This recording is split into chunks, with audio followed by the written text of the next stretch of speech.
Whether you're new to pool and practicing the basics, or a more experienced player performing drills to improve your shot making and positional play, the Drill Partner is perfect for you.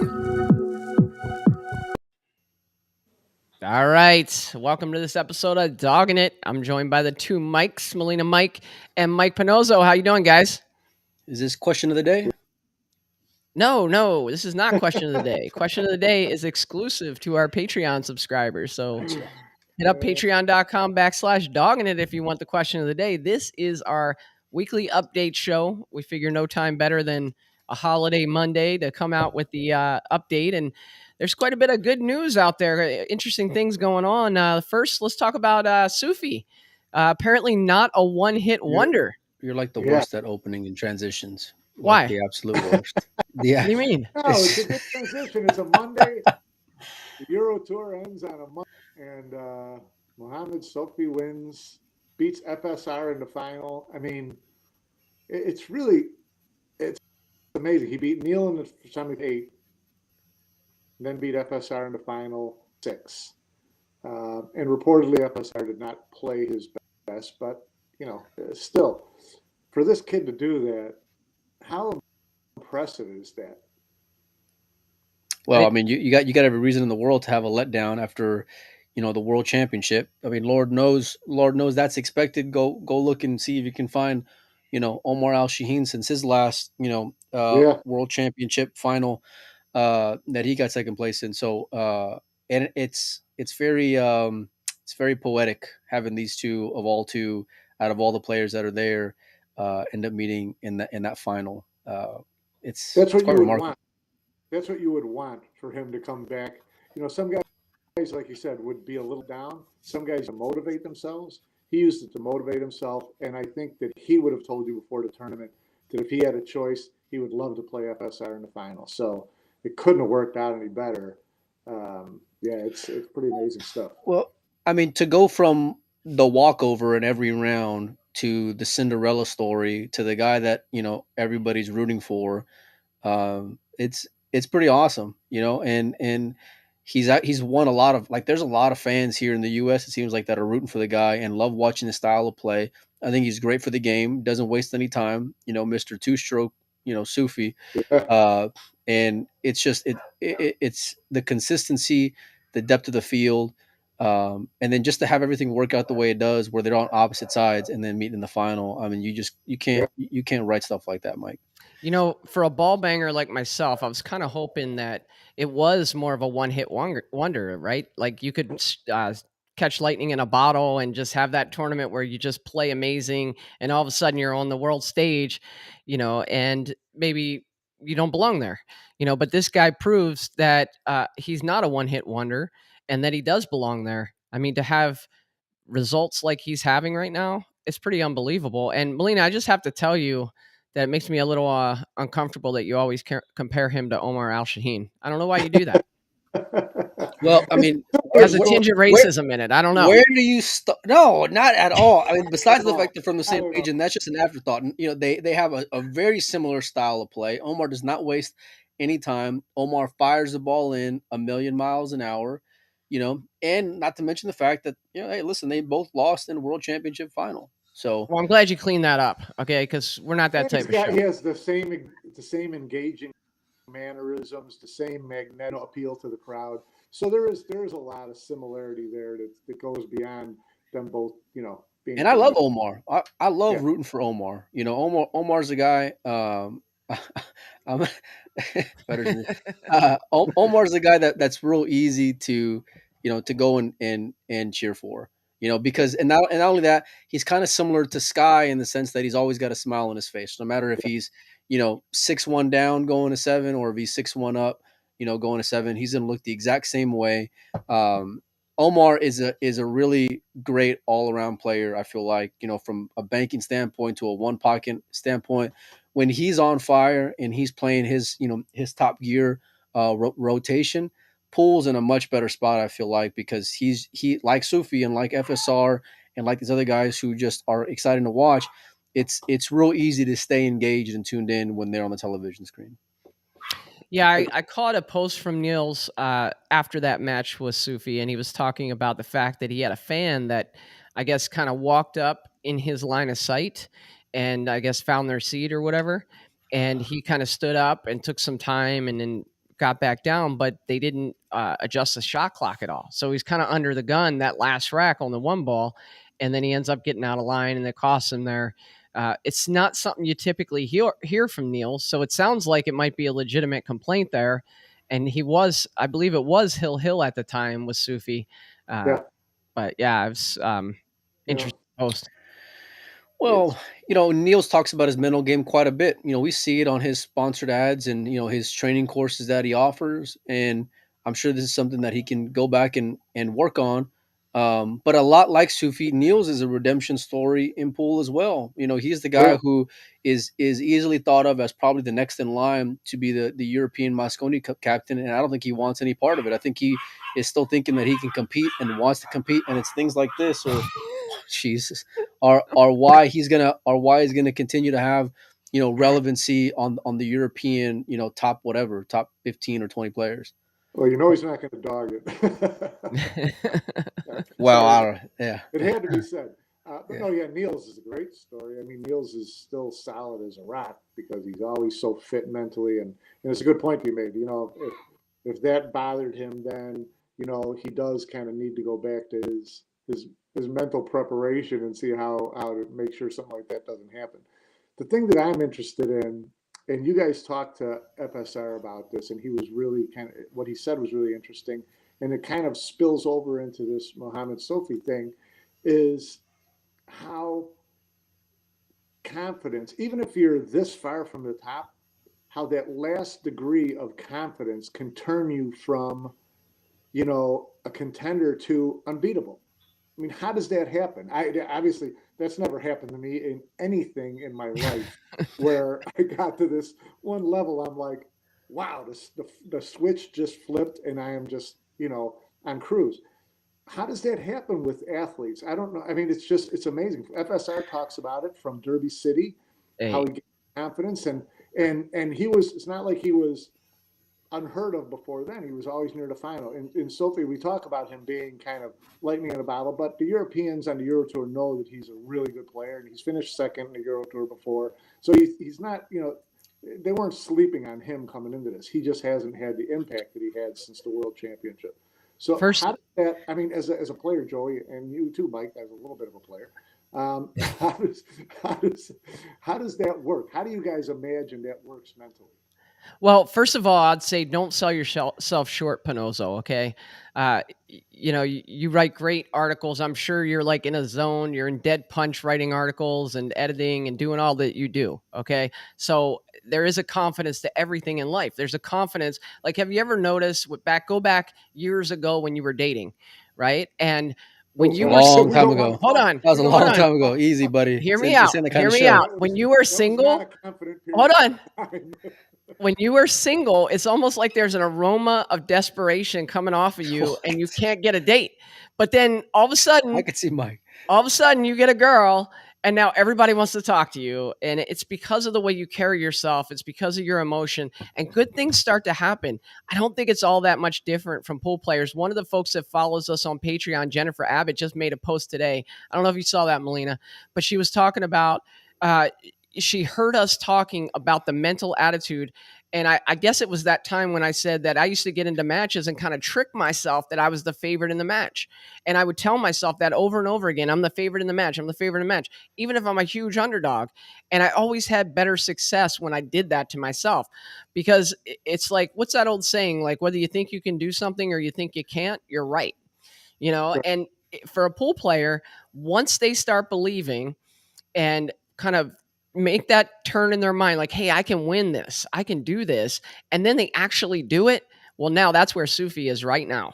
And he just believes he can do it, and he's going to go out there. He's going to be a force in this sport for a long time. I mean, look, easy. There with Francisco, it was different. He was knocking on. Francisco was knocking on that final 16, final 8, semifinal door for, I don't care. For 2 years. I don't. It doesn't matter.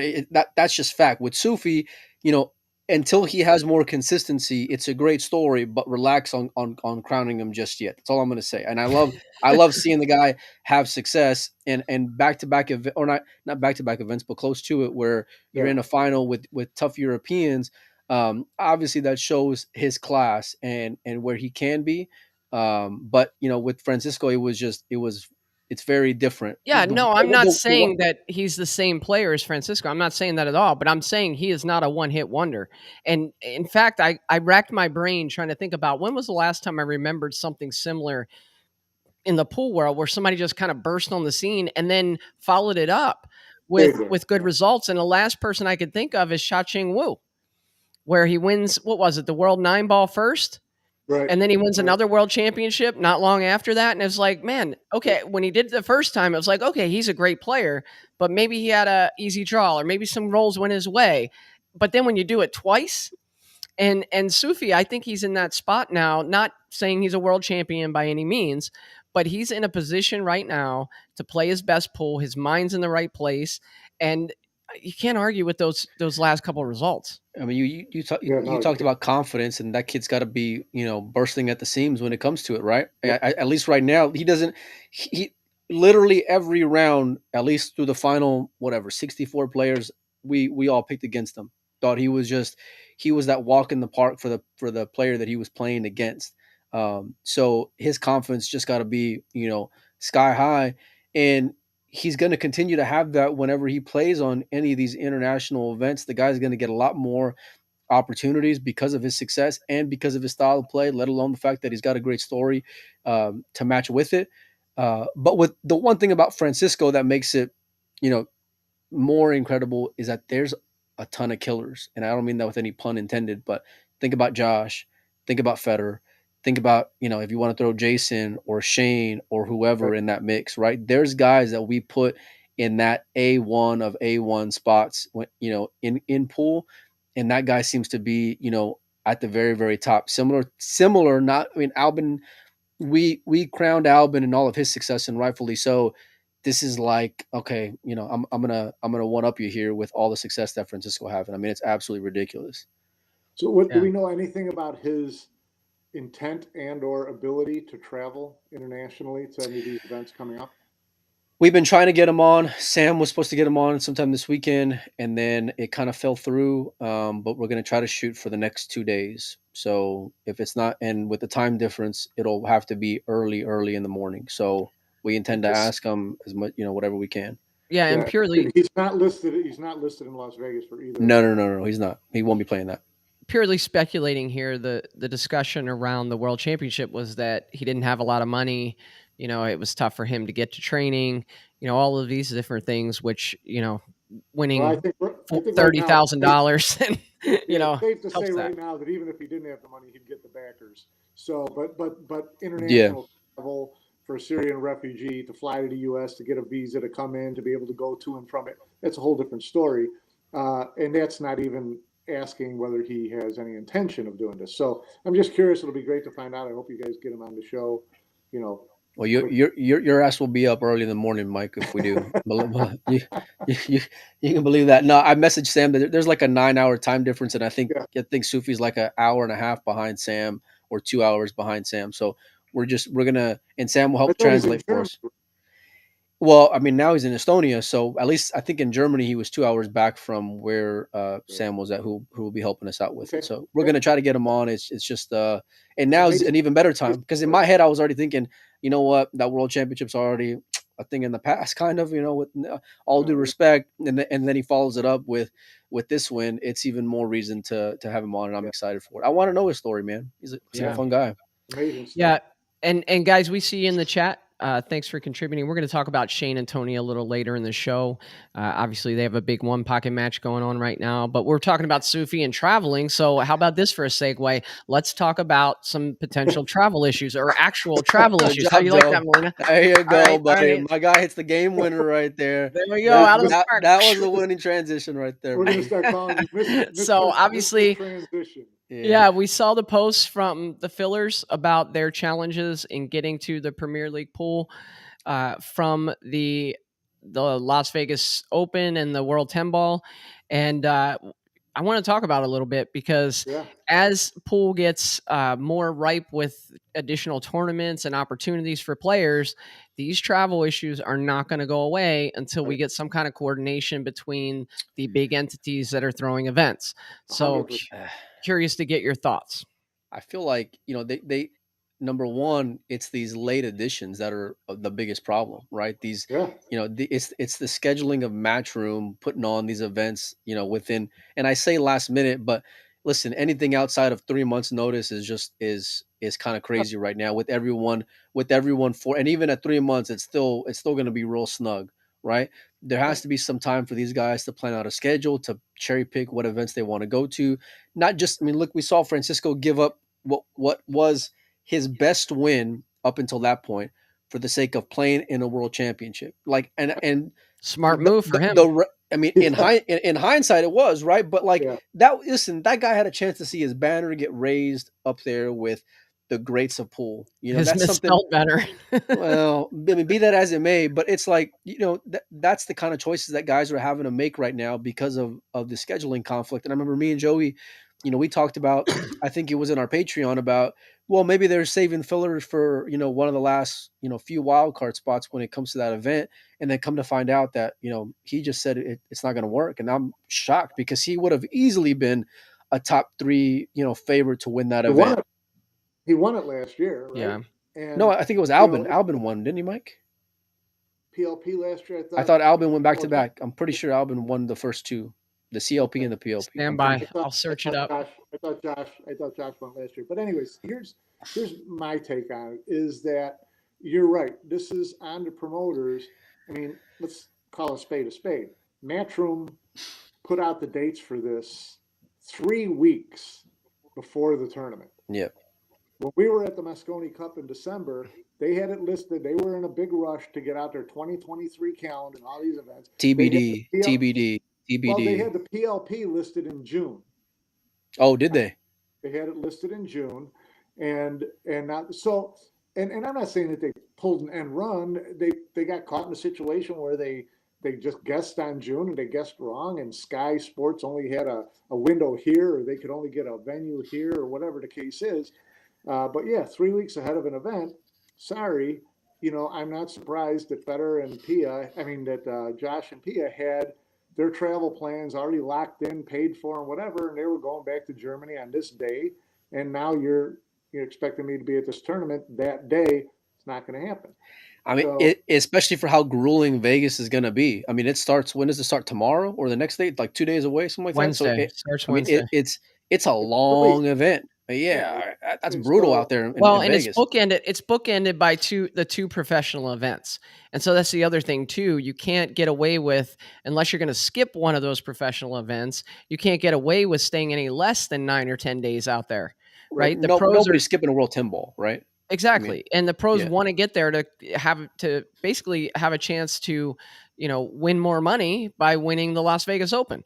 And in order to do that, I'm going out there tomorrow night. It starts Wednesday morning. If I were competing in that event, I'd want to get there before tomorrow night, especially if I'm coming from overseas. Yeah. So they're probably getting into town. I think I saw Albin post that he was already in town, and Josh others is already in town. Yeah.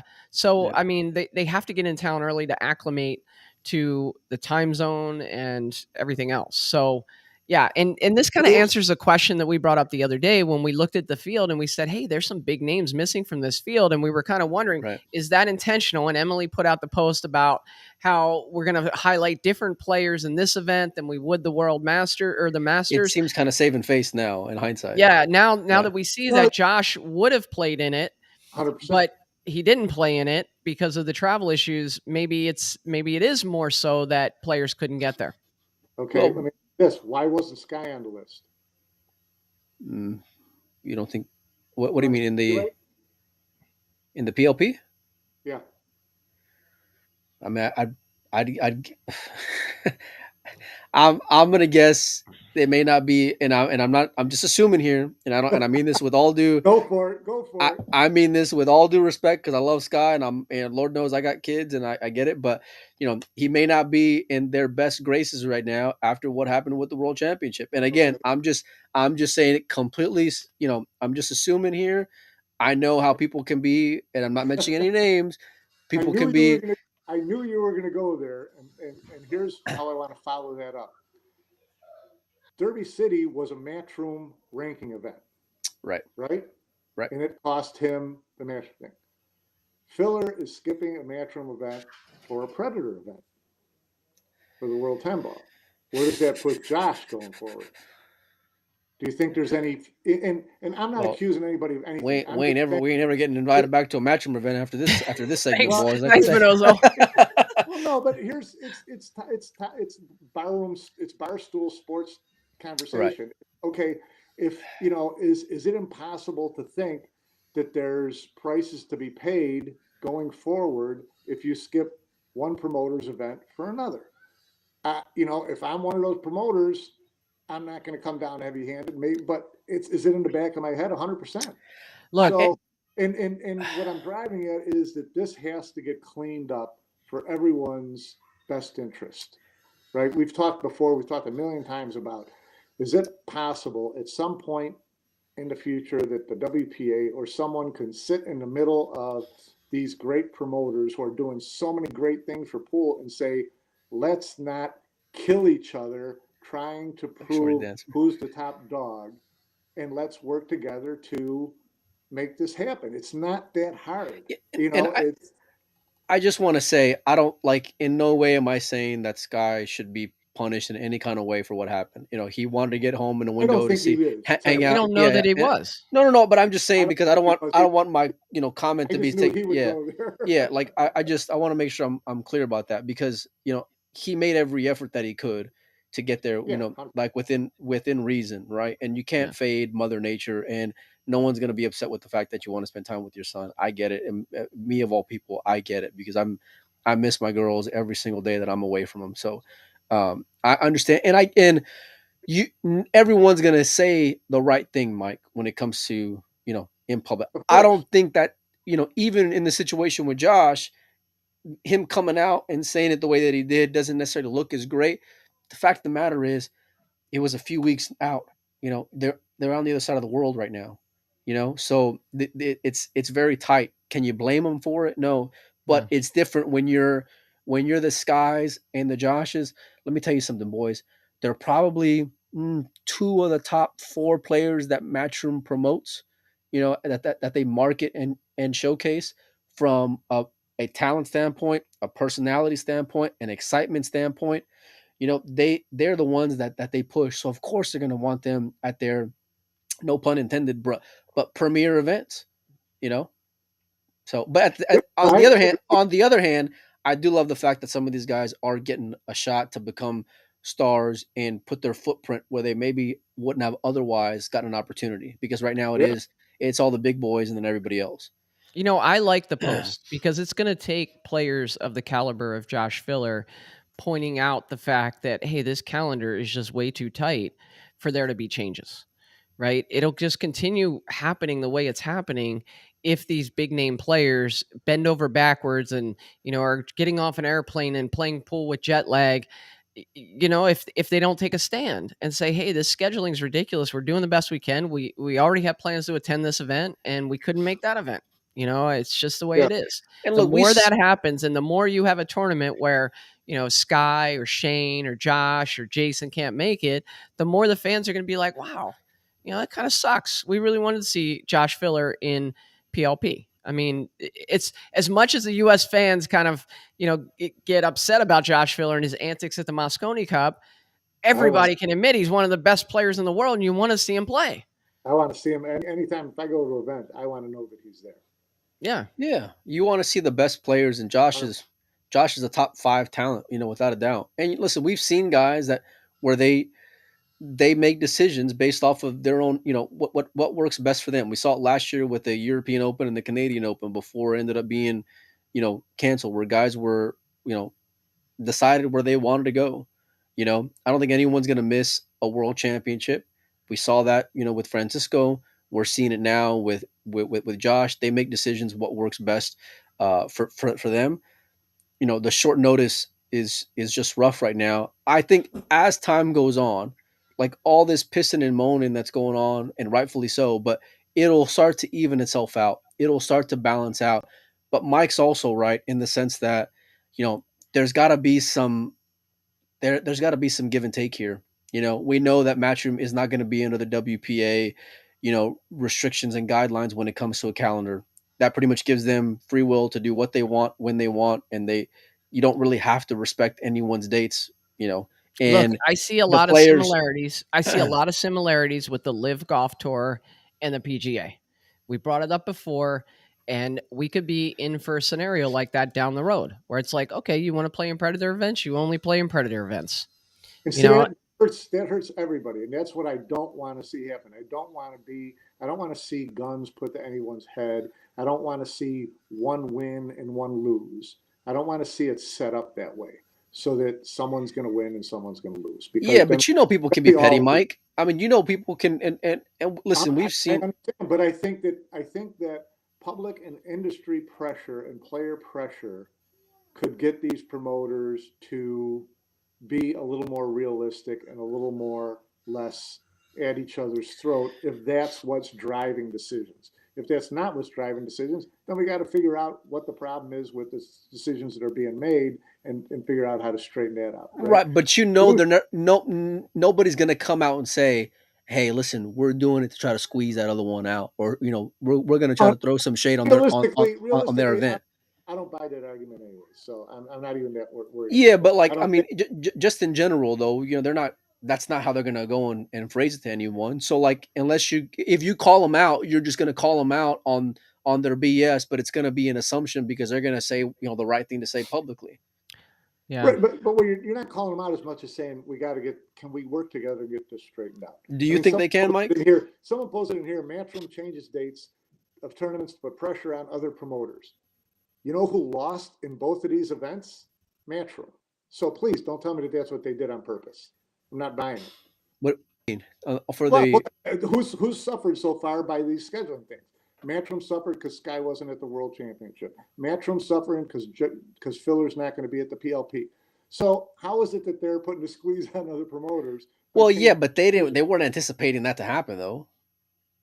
I mean, they had the knowledge. and in the Sky situation, like you said, it was a 9 ball ranking Right. event from the other. So all I'm saying is don't tell me that Matchroom's making the decisions to hurt other promoters. Look, That I they, think they changed their date from June to a 3-week lead time in March because they were putting a squeeze on another promoter. Man, we Now, saw that shit when it comes to the all right. we saw that in with the Super Billiards Expo and them having the World Pool Masters. All right. You know, and then now the Super Billiards Expo is a 9 ball ranking event. All right. I gotta jump in, boys, because you two are like fighting it out here. So hear me out real quick. I think there's a need for what's called professional courtesy. And it's not professional I courtesy. thought you were getting after me for cussing. No. It's not professional courtesy Sorry. between Matchroom and Predator. It's really between the promoters and the players, right? Because they know all the players are going to go to the World 10 Ball Championship. You just know that, right? So there needs to be professional courtesy to say, hey, we need to buffer this by 4 or 5 days, whatever it is, give them plenty of time to get over to one of our events. Or likewise, the other end of it, right? We know that they're going to be playing in the Masters, and so we got to give them 4 or 5 days to get back here to play in one of our events. So I think there needs to be that professional courtesy because, as was said before, the people who are hurt the most by this are the players, right? And also the promoters when the players can't make it, right? But ultimately the players. The fact this is a happy problem, believe it or not, because years ago we didn't have this problem. We didn't have promoters scheduling on top of each other. Logan Lane had an interesting point here about the way golf does it, where they have essentially a circuit to cut down on the traveling costs, right? So early in the year when it's super cold, they're over in Hawaii. They do like 3 or 4 tournaments in Hawaii. Then they head over to Arizona. Then they go to, Florida or different places like that. And so at least it kind of limits the travel. We can't have that until we have one entity doing the tournaments and not two, right? Because it's continental. We're bouncing between continents back and forth for the most part. It's a problem.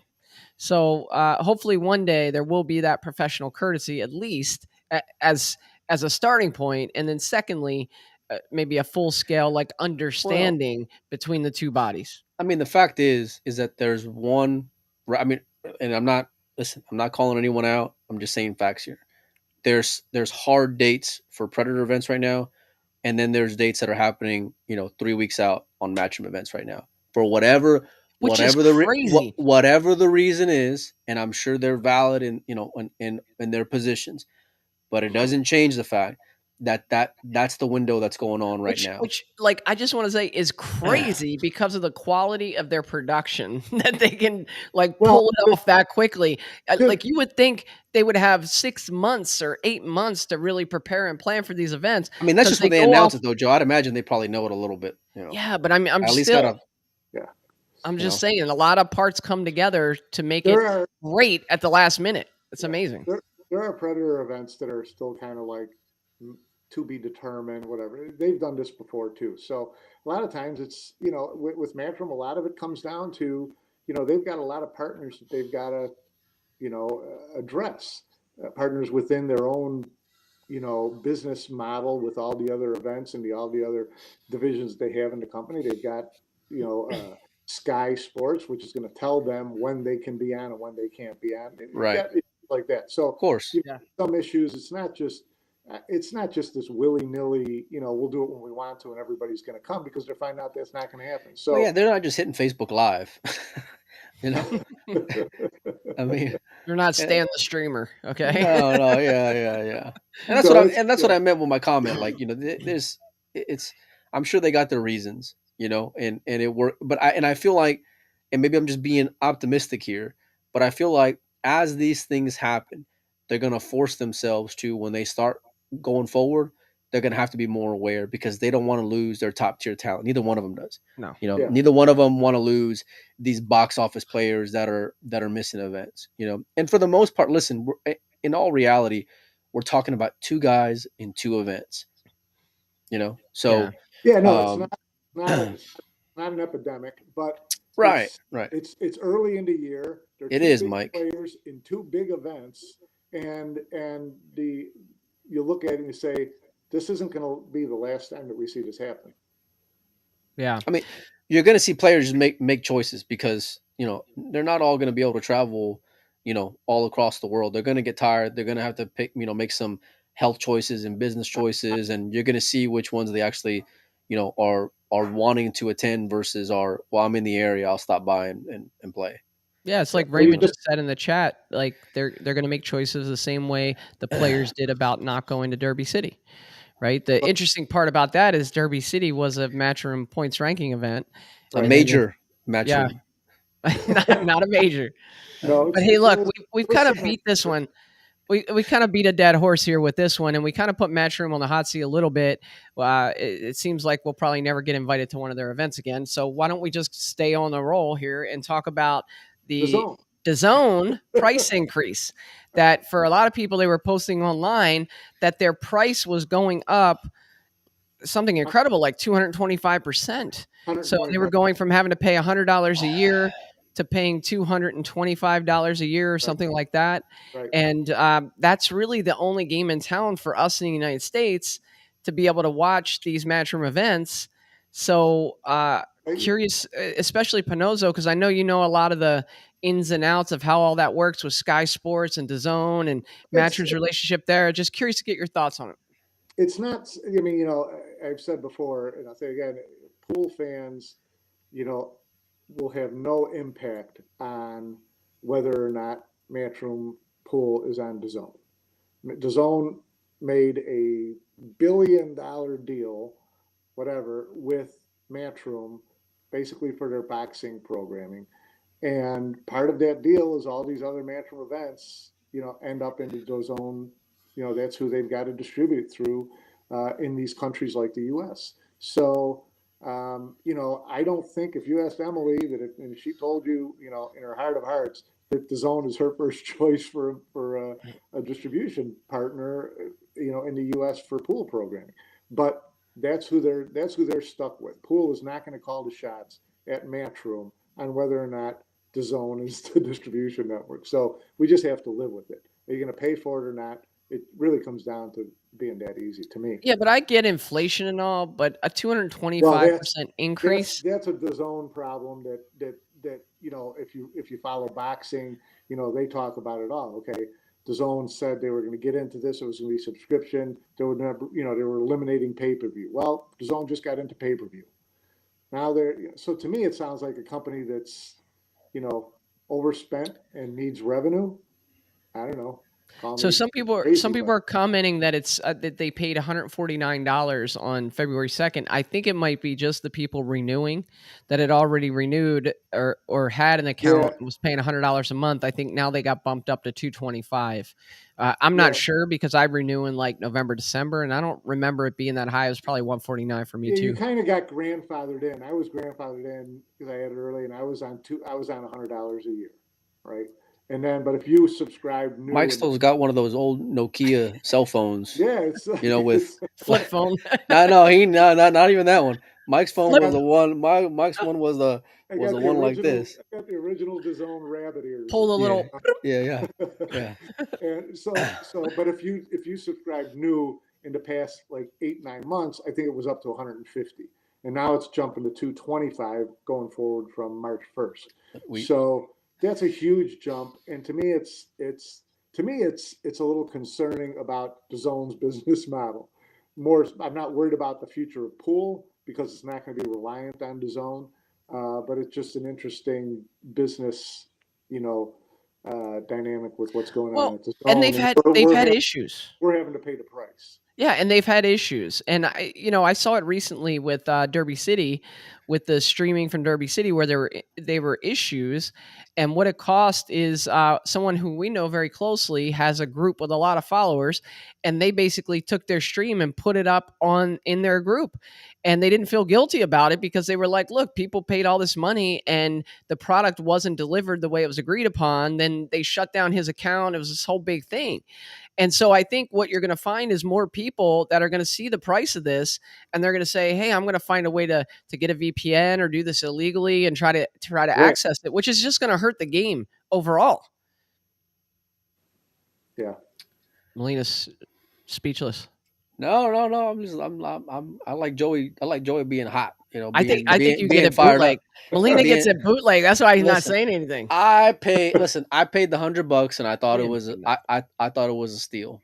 I did because I 100%. thought we were getting great. And not just that, listen, I'm a sports fan outside of being a pool fan. I love watching snooker, which I can enjoy on the zone as well quite regularly, amongst other things. So for me, I like it. I love it. Yeah, I feel like I've gotten my money's worth and then some out of that price, and I thought it was a steal.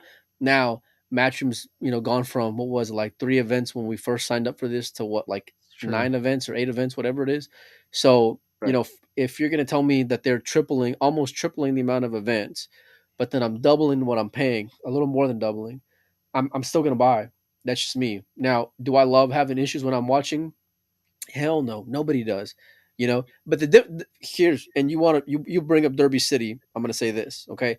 There was people complain about Matchroom. They had excuses. People complain about Matchroom and DAZN, and then Emily, we've had her on here saying, you know what? It pisses me off too. It Yeah. upsets me too.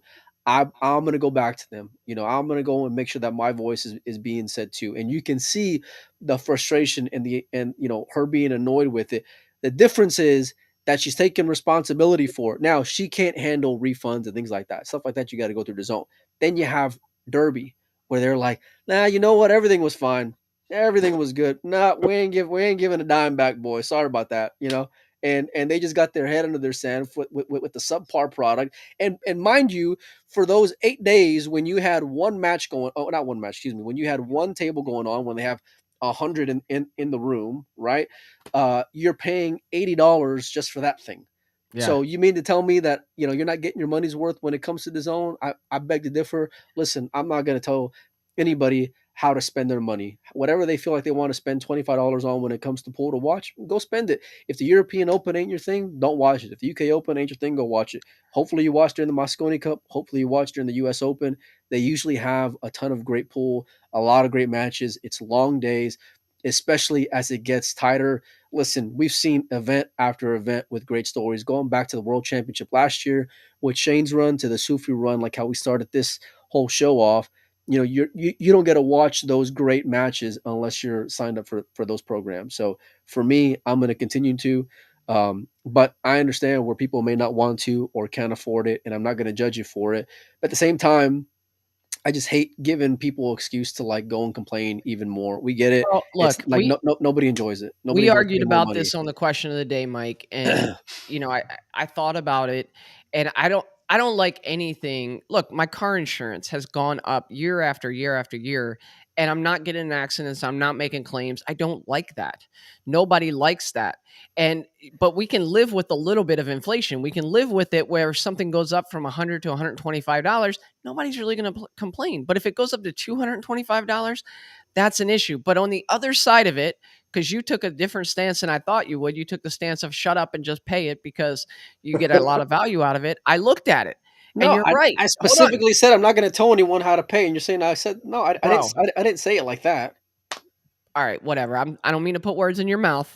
I don't mean to misquote you or give misinformation. But I took the 8 events that Matchroom now has, and I divided it by the 225. It comes out to $28.12.5. Okay, $28 per event. If you think about that, that's a huge value. If you do Pool Action TV, if you do it by the event, it's usually $30. Omega's 30, $40, whatever it is for these events. So it's a huge Look, value to still do it. Zoom was $100 a year. Pool Action TV was $100 for 6 months. So you're paying $200 for a year worth of Pool Action TV. You know, Look, I I don't mean, have a problem. Like I said, I don't have a problem paying $28 for each of the Matchroom events. I just have a problem that I was paying so much less and it went up. And there's been technical issues. And I know the issues are complicated because sometimes it has to do with the feed going to DAZN. Sometimes it's DAZN. Sometimes there's login issues. Sometimes it forgets my credentials and I never remember my password. So it takes 14 minutes to do that whole process and get my password in there. And I miss half the first match. But yeah, we'll suck it up. We'll pay it. I encourage everyone to do that too, because look, what are you going to do? Miss those great matches? No. So I mean, you can or go bootleg it. There you go. I'll do it too. But when you were talking before about, okay, this platform's $100 a year. This one's $225. This one's $100 every 6 months. This one's, now you're paying, 500-600 bucks a year to watch pool. It's rough. It gets a little bit different when you start thinking of it in terms of wanting to watch all the events. If the Matchroom events were the only events in pool, end of subject, right? So I understand people's frustration, and to me, it's more an issue of, do I worry about DAZN as the future of our platform watching pool? And that's, I don't care one way or another whether they go out of business, as long as there's someplace else that Matchroom's going to run their events. So I got a business model idea for folks out there, and I'll just give it to you. I remember, I'm going to date myself. Great! Now. Another pool player with another great idea. This is a good idea. This is a good idea. Oh god! You remember AOL Instant Messenger? You remember that?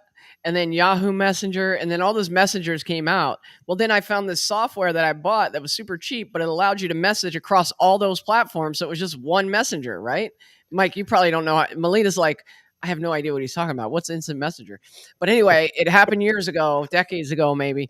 But what if there was a plan where you went through a third party and you paid that $350 a year or whatever, and then it gave you access to Pool Action TV, to DAZN, to all of those kind of consolidated Omega TV, all the different pay-per-view streams all in one place. You do that and field all the calls. Relax, TV, Mike. All right, relax. All right, easy there, Tiger. Well, look, I know Pinozzo's on a short time frame here, and he's got to get going. So let's us get going now, and we'll talk about the Skinny Bobs event. They had the one pocket event. Federer, of course, wins that. Pretty much like he's winning almost everything right now. And then down to the final 4 in the 9-ball. On the men's side, we got Federer in the hot seat against Gabriel Martinez. And then we got Blaine Barkas and Michael Schneider coming out of the loser side. I think they're playing either now or soon. Curious to get your thoughts on that, Melina. Federer doing Federer things, picking up right where he's been leaving off everywhere he goes across the states. On a 9-foot diamond, outside of a Matchroom arena, that guy's just, no one's going to beat him. You must not Yeah. have saw his post in here earlier. He I said he's did, I going to did. win I- a matchroom event when it's I on the acknowledged 7 it. footer and it's one One pocket. pocket, one Yeah, on the bar You table. gotta love his sense of humor. But one of the I want to get Pinozzo's take on this, because one of the big stories from this weekend was Joe Rogan actually showed up in person at Skinny Bob's, takes a picture, posts about seeing Federer's play, and then Jeanette comments on that. I don't know if you saw that. Jeanette comments and said, "Hey, I hear you want to host challenge matches. Let's do that match." That by the way, Jeanette looked great. She looked beautiful in that post that she had. Yeah, she's recovering really well, and she posted that, yeah, let's do that challenge match with Joe Rogan. I mean, like, this is awesome. Pool is huge. What are your thoughts on that, Pinozzo, with Rogan now turning up at a live event? I think it was really cool. I didn't listen to any of his shows after that to see if he went back and commented on it once he got back into the studio. But he seems to, it's one of those things. You hope you can pull him in now while seems to be more interested than he has been in the last couple of years. I mean, you always love pool, but now, in the last 6 months with having Federer on, and all of a sudden he shows up at a pool tournament in Texas watching him play. You'd love to see. I'm pretty sure he films out of Austin. Come from that. Yeah, he's in Austin now. In I'm fact, Austin pretty has sure. now. Yeah. He's actually had a half a dozen to a dozen like top shelf comedians move to Austin now, and there's this huge like blooming comedy scene in Austin, mainly because Rogan moved there. But go on. Yeah. It's cool that he's showing interest, and I'd like to see it go somewhere. I don't know whether the Jeanette thing. I don't know who. I don't even know if he even saw it or would respond to it or whatever. But it's cool to see for sure. And obviously, Federer's got his ear. I mean, that's how much power does Federer have in pool right now? I mean, Melina. if he dials up Joe, he's going to answer. Yeah, exactly. Hey, Melina, Jeanette versus Joe Rogan. Who you got? I'm taking Jeanette. Yeah. I hear Rogan can play. Yeah, listen. I asked Federer. He said that Joe said he can run. That he's ran 6, I think. Yeah, a 6-pack. And Federer was like, I don't know if I believe that, but he says he can play a little bit though. So whatever that's worth. Whatever that guy does when it comes to his podcast or social media is going to get the attention of people. Because of the amount of followers that he has, the power that those social media accounts have. And especially because you can say Poole has had a cloud over its head or have years of black eyes or whatever. Listen, Poole's also a big opportunity if done the right way, because of the personalities and because of the lack of outside sponsorship. There's a big potential there for someone to come in, I feel like, and really take it to a level that maybe it hasn't been on. You got to be optimistic. It's great that he stops by. It just shows love to Skinny Bobs, to Poole in general, obviously to Federer. And what that guy has done from his playability standpoint to his social media positioning and the way that he does everything online. The guy's just a monster everywhere he goes. He wins everything, or at least goes deep. I mean, how can you not root for the guy? And listen, if Federer's going to be the face of Poole, sign me up, because that kid. Yeah. I mean that kid just checks off every single box for me. Yeah. I agree 100%. And a couple other storylines from the event. He's going to play the hot seat against Gabriel Martinez, youngster, I think out of San Antonio. He first made waves at the Texas Open a few years ago, knocking off some opponents. Negative. That was his brother. Oh, what's his brother's name? Zara. Oh, that's right. Laz. Yeah. So Gabriel, wow, 2 of them. And then Blaine Barkas with an awesome showing. He's now in the final. I just skipped right over that. 2 of them. Man, you're gonna call him out on Omar Al-Shaheen. Yeah, thank you. Yeah. Thank you, Mike. He's got to keep me honest. Yeah. But Blaine Barkas with a nice showing, making it down to the Final Four. He's playing Michael Schneider now for a chance to play that 3rd place match. So, and then finally, I think maybe the biggest story of the weekend, other than maybe Soufi, is Savannah Easton making the hot seat of the 32-player ladies tournament down there. I know, Mike, when we first met her, 2 years ago out in Vegas, I remember you saying, well, everybody's talking about her.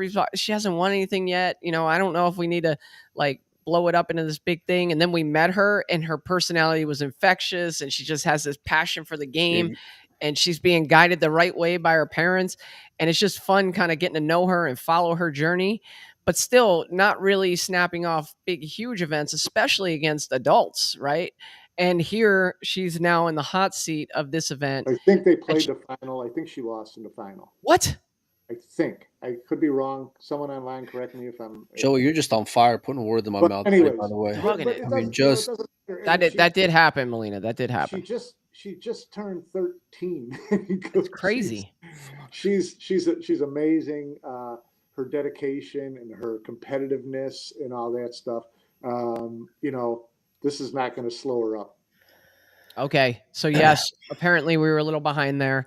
It looks like she did lose in the final, and also Fedor beat Gabriel in that hot seat match. So I'm looking it up right now. But sorry, Melina, I didn't mean to put words in your mouth. But go ahead and defend yourself if you need to. no. Listen, I've seen that girl play quite a bit, and I remember watching her in Michigan last year when she was like just starting to go to more WPBA events, and a lot of the Predator events. I mean, they go hand in hand. But I remember in particular a match with Jasmine, and thinking that, you know, I like this girl. That this girl's traveling. You know, obviously I know Larry and Yeah. Tiffany, and they're great, and but it's crazy because, you know, I can only imagine, you know, what they're footing up to go and travel across the world for a daughter to compete. And you've literally seen her take massive steps within the last Massive. year. Massive steps. You saw her almost beat Kelly on the TV arena, on a WPBA event. Now you're seeing her get to a final of a pretty decent event. You know, her and Sakura probably would have been 1 and 2 in that field, and they end up meeting in the final where Savannah wins 7-6 when they met I up don't know that earlier. they're 1 and 2, Mike. There was other talent in that. April Larson was in that. Ming Ning was in that. There were Yeah, good players in that event. I Yeah, wouldn't sure. say that they were definitely 1 and 2. Oh, no. Okay, okay. Let me say this. I would say Sakura would have been at least one of the top One. two. Yeah. Yeah, with Oh yeah. and probably number one. But in Savannah's case, uh, I mean, how can you not root for this girl? Oh yeah. You know, she Well, goes out she there, did she get wears. double dipped. She did get double dipped in the final. And this is one thing that pisses me off. I just want to say, the first set she loses 7-5. The second set only goes to 5. She loses 5-1. Like, make it a true double. I'm in Pinozzo's camp here with, you know, trying to get the international into a true double. Make it a true double. Make it 2 races of 7, man. I don't know. Can I say? Joey's just a dumpster fire right now, ladies and gentlemen. So Fire. Mike, you got to run, buddy, or what? I do, but I hate missing the rest of this because I don't know what Joey's going to say when it comes to the Shane Tony man. No, Am listen. I really out of line right now? You've No, no, you've been the entire show. But let me tell you something. When it comes to Savannah, that girl's future is beyond bright, Love it. and Yeah. from, you know, she's on pace. And I said I don't want to put pressure on kids or crown them too early or whatever. She not only does things from a social media standpoint, but more importantly, her play. And because of her attitude and how she carries herself, it's super easy to root for that girl. I am so happy for her. I hope she has continued success. She continues to do well in every event that she plays in. Like I said, from seeing just in the last year of like, okay, I'm getting deeper. I'm beating this name to now I'm Yep. beating this name to now I'm almost beating this name. I mean, like, you literally see her climb the ladder. Progression. not- It's the right progression. Yeah. But you listen, seasoning. You go out there. She's tough. She plays great pool. You know, and she's clutch. She can be stone. I mean, it's just that girl. Yeah. Exactly. I Yeah, can't wait yeah, to see yeah. her out in Vegas. It's always a pleasure to see her. She's so much fun. We saw her at Moscone Cup, and I was like, "Hey, let me get a picture with you." She's so cool, so fun to hang out with. So, yeah, All right, I gotta I agree with you. guys. I gotta run. Okay, The sun's Mike, get setting, ready to switch to the so double. I'm getting darker by the minute on this screen for one. Yeah, So, what's going on, Pinozzo? well, the sun's going down here. You Oh, guys been okay. talking since, you know, noon. Anyways, yeah, thanks very much for having me. We'll catch up in the next couple days. I'll holler at you, Mike, whenever we get Soufi on. I'll keep you posted, Okay, buddy. thanks. All right, buddy. Are you gonna holler at me? After the way you've been, you know, today, I'm not quite You sure. always Joey. tell me you like it when I'm fiery, and I'm fiery today. I don't know. I got back from a long weekend, and when I got back, my brother-in-law's in town. We saved like $10,000. We bought pavers, and he's like, does that kind of work. So I get home and they're doing that kind of work. So for the last couple days, I've been lugging around pavers and all this stuff, but mostly my wife's been doing the work because I'm still recovering a bit. But yeah, man. One other thing to talk to you about today, Mike, and that's the Shane Tony rematch that's going on right now. I believe that's at Griff's, and day one I think ended with 8-6 Tony. I think Shane might have been up early in that match, at least from looking at like Dominic Dunn being on tilt and other people. So, thoughts? No, Tony started off the match up 3-1, 3-0, um, and then took complete control. Tony missed a couple of shots. In that stretch Who where took control? Shane took Oh, yeah, control yeah. after You being got you down. got to use names so we know who you're talking about. Well, no, anyway. Tony goes up 3-0. Shane goes up to be up 5-3 or 6-3, somewhere around there.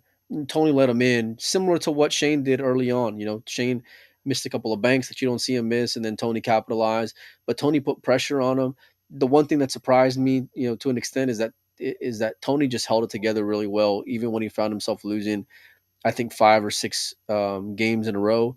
Uh, I was watching, and then I'm kind of like dozing off because it's getting kind of late, and it was like 6-5 Shane, and then before you knew it, it was like 7-5. I'm sorry, 7-6 Tony, and then I'm watching a little bit of that last game, but I was already spent. But they're fighting, man. They're both battling it out. They seem like they both really want it quite a bit. I know Shane's doing pretty well out there in Vegas, but I know he What do you mean hates on to lose. craps? You mean craps or something? He What? Yeah, he hates to Okay. lose though. So it's quite I think fans are going to be really get their money's worth if they go and buy this, because it's been like, from a one pocket standpoint, I'm really enjoying it. I mean, I really am. So so the last time they played was in Vegas too, right? Right. Okay. Same venue, same table, I'm assuming.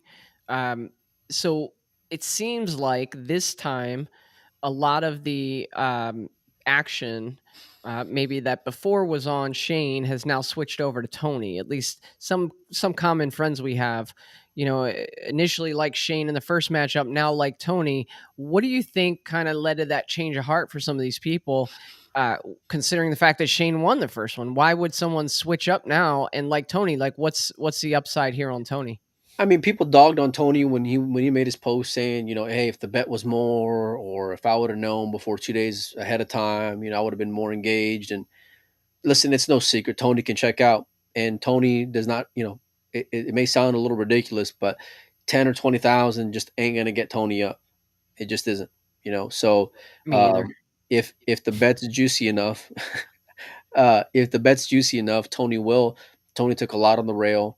Uh, Tony really liked the side. Obviously, we know about the passing of the sudden passing of his cousin that maybe has inspired Tony, or at least it looks like it has. He made a post saying he's going to be playing this one for Amar, and I believe him. Can we Uh, talk about Amar for 1 second? I just yeah. want so I think Amar was one of those players that any pool player knew who Amar was, right? But the regional players that were good players didn't always get exposed to him and just what a talent he was. So I remember back when I was playing in Maryland, DC, Virginia, he started coming to town and playing in the Planet Pool events, and he was a favorite to win pretty much every event that he entered. He was winning them. If he wasn't winning them, he was in second or third. He was right there in every event. Never saw an issue with him, never saw an argument between players, just like completely cool guy at the tournament and just deadly on the pool table. You saw him a lot with a smile on his face. And I had the pleasure of seeing Amar when I went up to Sacramento, thanks to Oscar and Desiree at Hard Times, and it was just a couple of months prior, or maybe even a few weeks prior, where I saw him just be a monster playing 9 ball. And I forgot who he played against in that final, but the guy literally just broke like a monster, and not just broke like a monster, but then he was just getting out. I mean, when you're playing the one pocket there at the Hard Times event, and there was probably, I forget who all was in it, but Amar probably would have been, maybe the fifth, you know, best guy to win it. You would think, like when it comes to a favorite standpoint on gambling, Hmm. the guy just played unbelievable. Um, you kind of you take talent for granted. Like, never mind the fact of him being a great person, right? Which we've been seeing all over the internet, and people that know him, like things that you're saying about him. But just from a playability standpoint, the guy was just unbelievable. Has had so much potential. I know it was real unexpected, and I'm sure Tony's going through a lot. And it's also hard when, like, you go, like, it's hard enough when you have to deal with a loss, then it's hard. I can only imagine when you're dealing with it publicly, because now everyone, like, every time you see Tony, someone's gonna say, "Hey, man, I'm sorry," Yeah, and you're gonna have to, brings it like, up again. we're gonna have to, like, relive it. And I was gonna, I remember, uh, I wanted to send Tony a message, and I was like, "Nah, I don't. I'm sure he's already getting bombarded." And then Tony had hit me up trying to find some action. He wanted to bet on himself. Say, "Hey, can you help me find some more bets on Shane?" I said, "Sure." And I just told him, "Hey, listen, man, if you need anything, I'll be glad to help." And my heart goes out to you, and we're rooting for you. Yeah, Not even like on the pool table, but like in yeah, the game, in life, you root for Tony. You hate to see someone, lose someone that's close to him unexpectedly, but it looks like he's channeling it really well. Um, this is a big match. Like, if you think about One Pocket, this is a big match when it comes to where rankings will be at, and I'm sure.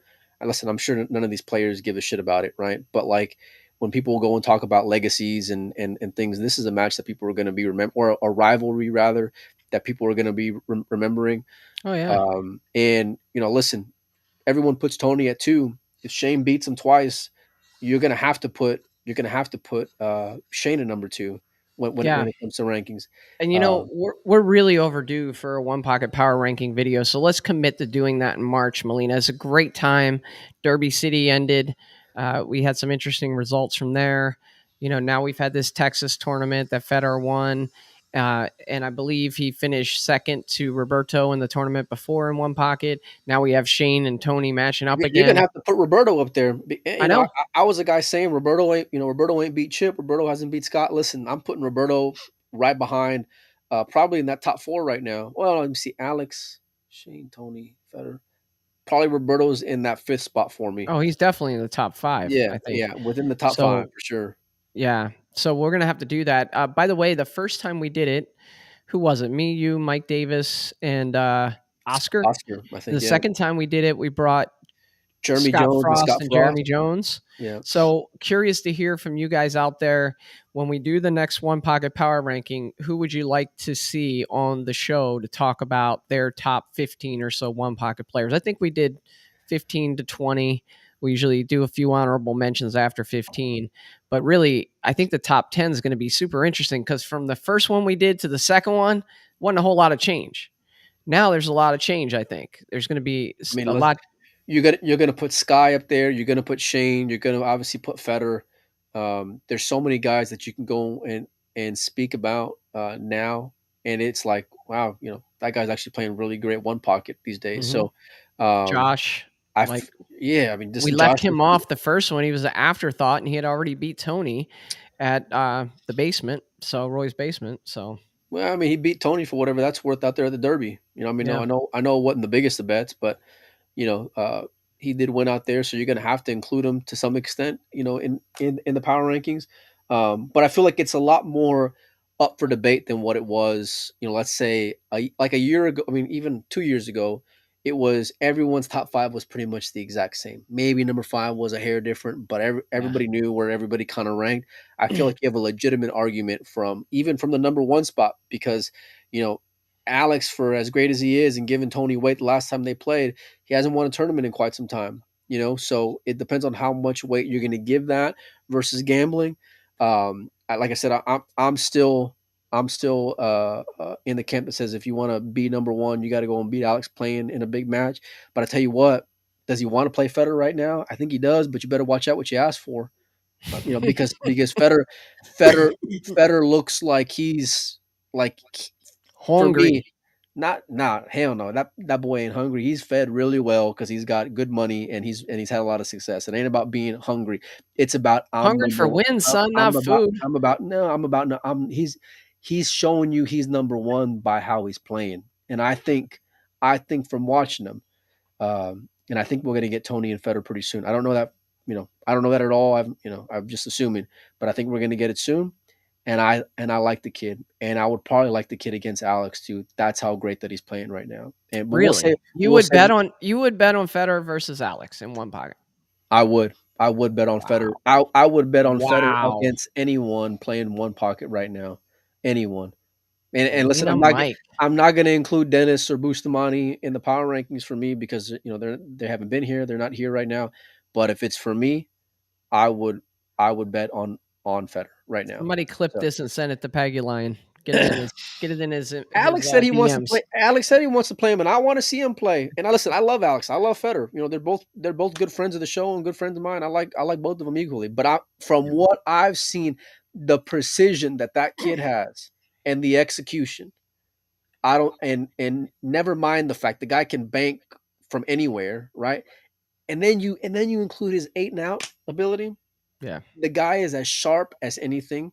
His execution in his cue ball is unmatched right now. Again, he's gonna play Tony first, and he should play Tony first. But I think after that, he's gonna be knocking on Alex's door right after that because the kid's hungry to be the best, and I think he's already there. All right, Mike, let them know how they can see the Shane Tony match, the conclusion of that match. OmegaBilliards.com's got the pay-per-view. They got Josh Roberts doing commentary. What are you doing? Don't worry. I got it. I got this. What are you doing? What are you doing? This is... Go ahead. OmegaBilliards.com's got the pay-per-view. Josh Roberts is doing commentary. And the quality of it's been great. Like I said, I'm not paid by Omega. I don't got any, I'm not getting any money for you guys going and buying it. I'm saying from someone who enjoys watching great pool and two guys go and fight. And just from a pure one pocket standpoint, it was phenomenal to watch. I really thoroughly enjoyed it, sincerely. Yeah, no, guys, we're going to pack it up now. It's been a great show. Want to thank you guys for joining. Want to highlight patreon.com/dogging. After we hit the end stream button, we're going to record a question of the day. We do this every day, guys. So you can check it out. If you go to patreon.com/dogging, you'll enroll in our Patreon, and then you'll be able to see all the posts that we make every single day talking about different issues in pool. And we have a lot of fun with that. Sometimes we name call and do other crazy things. So check it out. Expletives. Lots of that from Melina Mike, and of course me being nice and quiet and polite. So see you guys next